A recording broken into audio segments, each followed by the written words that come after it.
Welcome everyone to the session of discriminant analysis.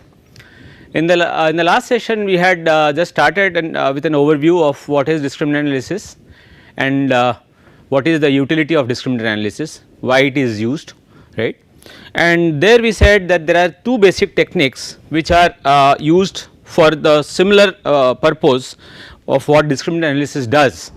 So, what does discriminant analysis does? Discriminant analysis basically discriminates between two or three groups, right, multiple groups, and gives us a score that helps us to separate these groups in a proper way, right.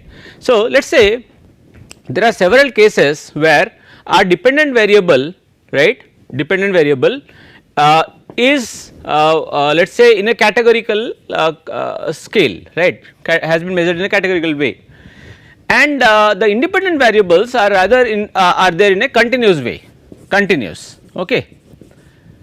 So, when this condition occurs to us, so that is the right time when we use discriminant analysis, or there is another technique which is also used for the same called logistic regression, a special case of regression, logistic regression, okay. So, the only difference between the logistic regression and the discriminant analysis is that the discriminant analysis is, although it gives a it takes multiple categorical values. For example, let us say there are 3 groups 1, 2, 3, it can take that, and it can even 3, 4, it can give you a picture of how these groups are different from each other. But on the other hand, the logistic is generally applied for only cases where there are two possibilities, 0 and 1, yes or no, kind of, right, will happen or will not happen kind of a case.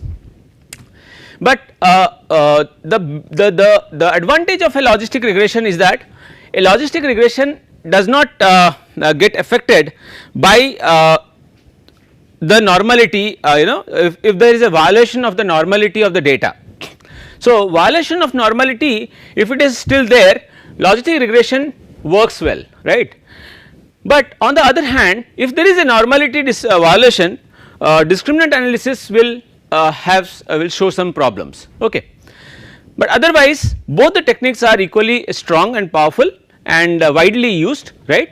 And so this is what it does. So, it has helped you, it helps us to discriminate between 2 or 3 groups, right. So, we can say with the help of the independent variables, with the help of the independent variables, whatever coefficients or weights you get, by including that you can create a score which we say the discriminant score, the Z the score. Now, that score helps us to correctly say whether a new candidate or a new case that will come into the picture will fall into which group. For example, let us say there are 4 groups, right. So, these groups there is a division on basis of certain parameters. These parameters are the independent variables, let us say.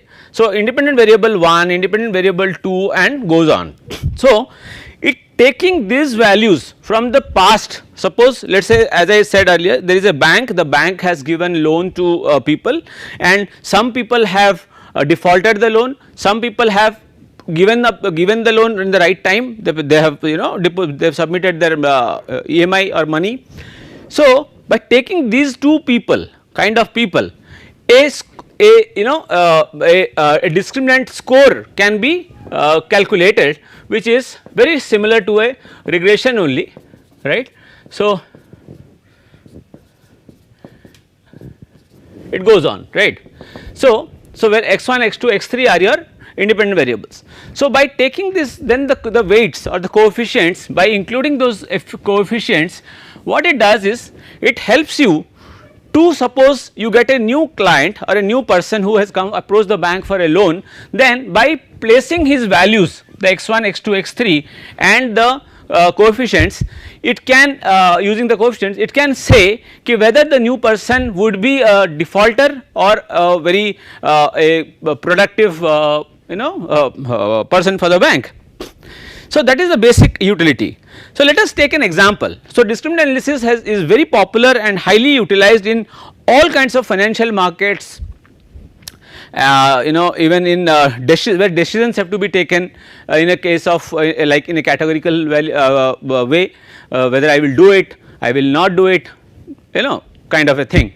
So, this is a case which I have brought an example. Now, this case, what it does is basically it explains that there are two types of skull. Now, skull, this is a, you know, very interesting case. What has happened is there are two types of skulls, one found from the area of Sikkim and the, you know, close by area of the Tibet zone, right, and another kind was the, if you see, type A and type B skulls, right. The other one was from the Lhasa district, right, another place, right. So, we are not interested in the place. So, we are only using it as a type A type B skull. So, now the researcher wants to know, right, it has got 5 criteria. Now, these 5 criteria are its 5 independent variables. So, what are the independent variables? The greatest length of the skull, right, the greatest horizontal breadth of the skull, that means what is the width of the skull, the height of the skull, okay, the upper face length, then the cheekbone distance, okay. So, these 5 you know variables have been used and a equation has been built, okay, with the help of the 32 skulls that were available to the researcher, right. Now, he hopes that in the future, suppose a new skull is found, he could be able to discriminate and say whether this skull on basis of its you know the measurements, is it from the Sikkim zone, Sikkim region, or is it from the Lhasa region, okay. So, it is a way of discriminating only, correct. So, let us see how to do that. So, what are the two questions that might have interest are, do the 5 measurements discriminate between the 2 assumed groups of skulls and can they be used to produce a useful rule for classifying the other skulls, right, that might become available, okay.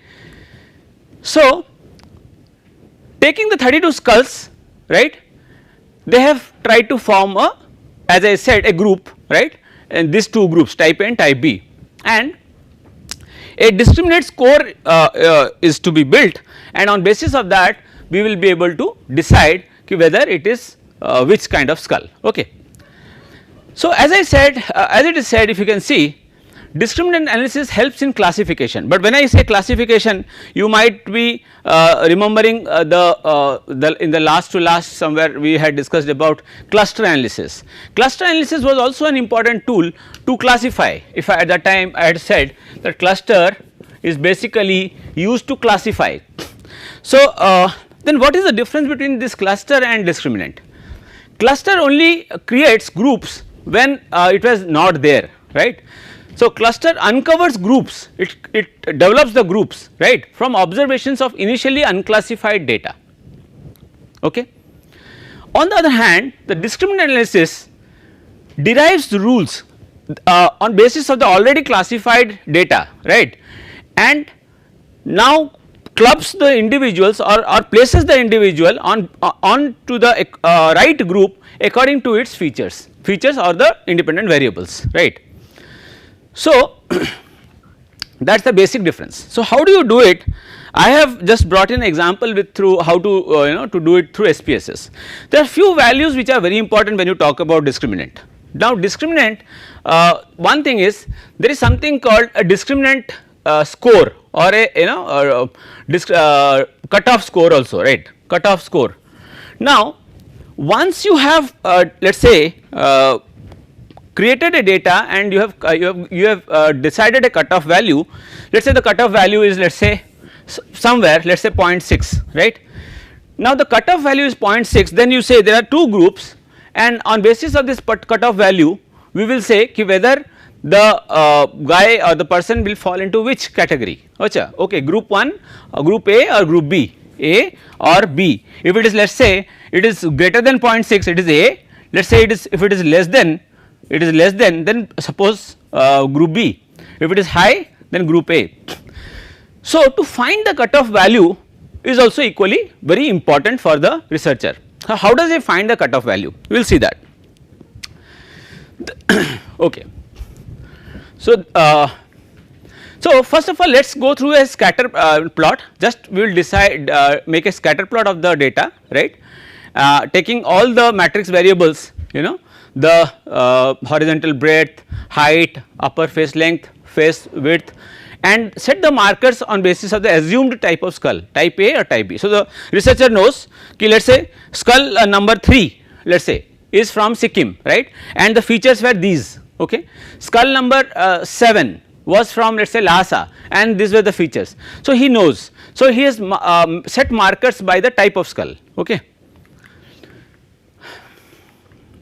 Now, if you look at this diagram, although generally it is not very clear, one cannot be very specific from a diagrammatic representation, to, at least I believe that, right. So, what you do is if you look at this, it allows us to assess the group separation in 2 dimensions, right, group A and B. It seems to suggest that face breadth, it says from between the outermost points, greatest length of the skull, and the 154, 1 it's like a correlation, right. So, correlation. So, 154, 1 this is the cheekbone distance, the cheekbone distance is this one 5, then you have 1 and then you have 4. These 3 if you see, let us look at them, and if you see the data, the you know the type of skulls, right, they are clearly there is a separation, there is a separation, but in other cases, in this case for example, it is superimposed. So, when the most important thing is discriminant analysis is that suppose there is a too much of there is a little overlap, then we will say that it discriminates well, but what if the data is highly superimposed. So, if this is the area, then it is too much of superimposition. In this case we cannot say that it is discriminating well, right. Similarly, when data in suppose this is like the data is there, and suppose another kind of data is, let us say this is what it is showing, right. Suppose it is interspersed in between, so then you cannot discriminate, there has to be a clear pattern of discrimination. So, let us see how it is being done, okay. So, we use the Fisher's linear discriminant function. So, Fisher's linear discriminant function is I think this is what is the one, the z, right. So, we have this z value and we are going to measure this z value, right. So, with the help of this z value, once you have the z value, then it becomes easier for you, right, to know which group it comes to, okay. Let us see. Now, how do you do that? So, in the SPSS for example, I am using SPSS. So, if you go to classify, analyze, then classify, and then there is a discriminant, right. So, once you go there, you can say what is the minimum number of your grouping variable. So, in case let us say there are 2 groups to be formed, only Sikkim and Lhasa, so 2 groups, right.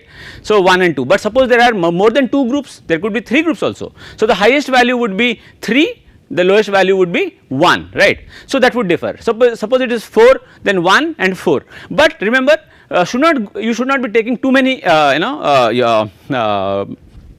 groups also, because you can understand why I am saying, if you take too many groups, the discriminating power will be very complex and will not be very clear, it will in one way reduce, okay. So, now we have taken the means, this is the Fisher's function coefficient and the unstandardized. There is a difference between the standardized and the unstandardized. The standardized is good because in some cases the standardized helps us to compare, but unstandardized is helpful also because it feeds in the raw data and gives you a it is very easy to calculate, right, that is the basic difference. So, once we have taken this grouping variable and the independent variables, there are 2 methods. So, either we put in all the variables together simultaneously. So, when you take simultaneously, the obviously the system will take it together and then give you a coefficient, but there is another way also where if you can use like regression, you can use it in a stepwise method. So, stepwise method what it does is basically in the stepwise method it calculates how does it select a variable it selects the variable on basis of the distance, the Mahalanobis distance, right. So, the Mahalanobis distance, right, d square, we say d square. So, Mahalanobis distance is the internal, the algorithm is built on that way, right. The higher the suppose there are different values, let us say 0.3, 0.7, 1.4, 1.2, 0.8. Now, what it does is it tries to pick up the one with the highest value, right, and first feeds into the system, right, and then slowly next it goes on, right. So, if you look at the group statistics, now these are the descriptive variables, the mean and the standard deviation, right, for the Sikkim people and the Lhasa people. Now, this will give you an idea ki what is the actually difference between the Sikkim and the Lhasa people, but it does not say anything beyond this. It does not talk about the significance of the difference, right, it does not do that. So, and here our interest is to not to see look into these things, but rather we want to see ki is there any way, or is there out of these 5 variables, which variable or which variables are the ones which are able to discriminate between the two groups more powerfully. Now, for example, suppose we had 5, we said, right. So, so higher the, let us say W, higher the W value, generally that will have the larger impact, okay. So, within group covariance, within group, now when I talk about covariance matrices, okay, let us see this. So, what we are basically doing, it is giving you a log determinants in the next table, right. So, this is the values, greatest length of skull, greatest breadth of, all these are given to you, and in the next table which is more important. Now, because the earlier table is not that requirement to us. So, this 2 tables. Now, log determinant means it has been it has been converted, the ranks and natural logarithms of the determinants are given to you. That means the original values have been converted into a log value, right, and the test results are given. So, although this test results, right, what they are saying, they are measuring the equality of covariances, these differences are not statistically significant. Now, how did they know? From this value. From this value, if you see 0.249, it suggests that, because since you might be testing at 95% confidence level or 99% confidence level, if it is more than the significance level, then the alpha, then in that case you reject, you accept the null hypothesis. So, here our null hypothesis is that there is no difference. So, these differences are not statistically significant. Had they been less than 0.05, we would have said there is a statistical difference, there is a significant difference between the values, but it does not happen here, it is not happening, right. So, now now coming to this table. Now, this table, if you see, there are 2 important values given to you. One is the eigenvalue, which it is explaining here, is 0.93, right, and the canonical correlation. Now, what is this eigenvalue? The eigenvalue in this case, in a case of discriminant analysis, is nothing but the ratio of the ratio of not within, the ratio of between by within, okay, the ratio of between by within, between group sum of squares to within sum of squares, right. So, if you remember, I had also explained you in a way to remember that within is generally we talk about the error, it consists of the error, right. So, the explained, this is the explained, this is the unexplained, okay. So, this value, the higher this eigenvalue is, the larger is the explanation of the variables. So, the canonical what it says here is, it is this criteria, that is maximized in the discriminant function analysis. So, if it is 0.93, that means it is, there is a possibility that it is, there are some, the variables are clearly discriminating between the 2 groups, group 1 and group 2, let us say. And what is this canonical correlation? Canonical correlation, if you remember, just like we had R square, in regression we used to have R square, but that was the case of regression. Here we cannot use that because here our variables are not metric in nature, they are not in metric form, they are one in the dependent is in categorical and the independent variable is in metric. So, here that is why we use the canonical correlation, but the understanding remains the same. For example, in this case 0.694 or 0.7, let us say 0.7 is my canonical correlation, you square it, and when you square it, suppose it is 0.4 0.49, let us say. So, 49% of the explanation is happening with the help of this independent variables, okay. This is what it says, okay. So, if you look at this, it says that it has taken the exact score 0.694. So, that is why it is coming 48% of the variance in the discriminant function scores can be explained by the group differences, which is automatically impact of the measurement variables only, right. So, that is what I was saying, how the measurement variables are impacting it, okay. Now, next is, if you look at, there is something called a Wills lambda. Now, this is very important again. Now, Wills lambda is a process is used, is a test, provides a test for assessing the null hypothesis that in the population the means of the 5 measurements are the same in the 2 groups. What does it say?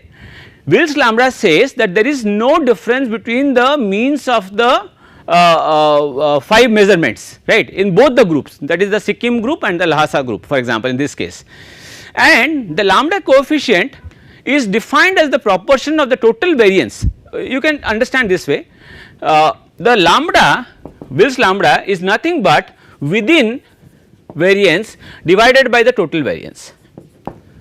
So, within variance divided by the total variance. So, if you if that means what, if and I had told you that within is something which is unexplained, right.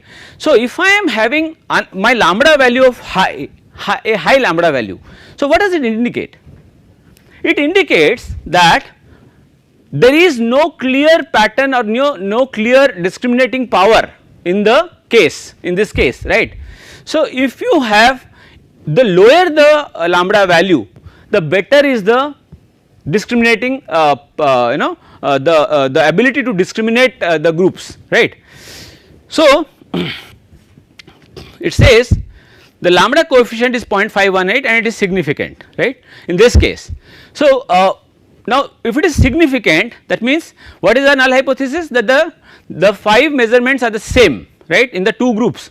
So, that is getting rejected, in this case. No, there is no significant difference in the there is a significant difference in the 2 groups, that means, right, because the null hypothesis was that they are the same. So, they are not the same now, okay. Now, something coming to this classification coefficient, right. Now, this classification function coefficient is generally used for remember when you have 2 groups, the number of function coefficients you can develop is only 1, because the rule says the function coefficients or values you have is always ng or number of groups minus of 1. This is the formula. So, suppose you have a 3 group, so then you have 2 function coefficients, okay. You can see this right, this function canonical discriminant function coefficients, you will get only 1, right. So, if you have more, then accordingly it has to be ng minus 1, right. So, now the question is, you have got the classification function coefficient. Now, how can I use this? Now, this is used to create our z value, for example. Now, z value in this case generally you do not this thing is not given in most of the it is not explained in a better way. Now, how it has happened? Now, this is how it has been done actually. Now, if you see, if you look at the values, here of the Sikkim and the Lhasa, the difference between these two, the difference here, right, is used to calculate the z score, right, is used to calculate the z score. Now the z score, for example, you see z is equal to minus 0.09 measure 1, that is x1, plus 0.156 x2, 0.005 x3, minus 0.177 x4, and similarly for x5 minus 0.177. So this is what, and the difference between these two, if you can see these two values is nothing but the z mean, the mean score, right. I think this it provides the sample mean of the discriminant function scores, right. Now I think let us go back and check, right. So you have got this function coefficients, right. Now there is something that is important to you now called the group centroids. Now what is a group centroid? Now the group centroids are nothing but, when you have two groups, in this case Sikkim and let us say Lhasa, the average of the mean of the group scores, the group centroid is nothing but the average of the sorry, I am saying average and mean together, sorry, the average of the scores of the particular group. For example, let us say whatever values you have, so in if you plot those values, right, it finds a mean value, which is, this is the centroid, for example, let us say. Now this score, this centroid becomes a very it becomes an easier way of comparing, right, it becomes a easier way of comparing. Now for example, in this case, and with the help of the centroids we find the cutoff score. Now the cutoff score which I had earlier said. Now what is this cutoff score? Generally if you have two equal groups, then the formula is ZA plus Z of B divided by 2. But in case your groups are unequal, then this formula will change to N of A into Z of B plus N of B into Z of A, right, divided by NA plus NB. So by this I can find the centroid, right, the cutoff value, the cutoff score whatever it comes. Now that will, this is the cutoff score is sometimes also called as the Z critical, right, or Z critical. Now that Z critical is compared with the Z value, right, the calculated Z value, and accordingly if it is more or less, you decide whether the new skull, suppose you have got, it will fall into this group or the other group. For example, in this case the function group centroids for Sikkim is 0.877, Lhasa is 0.994, okay. Now the new skull and the centroid has been calculated, the skulls, the cutoff score has been calculated as 0.085, it has just taken the average assuming equal groups, right. So the new skulls with discriminant scores above 0.0585, because you have to understand, now although there are two groups, the researcher has only one particular value with it, right, and this particular value that it has got, that has to be the way of comparing, right. So 0.585 would be assigned above anything 0.585, above 0.585 is assigned to the Lhasa, which is 0.994 as per A, right, the function value, and if it is less than if it is above 0.05 Lhasa, if it is less than 0.0585 it goes into the Sikkim, right. So this value, this cutoff value is a very important part or is a very important number in the discriminant analysis. Without this you cannot discriminate, you cannot place the new character or the new personality or the new person or the new customer or the new skull in this case into the right group, okay. So these are some standardized values, I am not getting into it, right. So yeah, this is one thing important. When you are doing a study, suppose in this case for example, all our measurements were using the same kind of scale, they were all using millimeters, I think it was millimeters, right, yes. But there could be certain cases where you have used discriminant analysis and the independent variables are using different kind of measurement scales.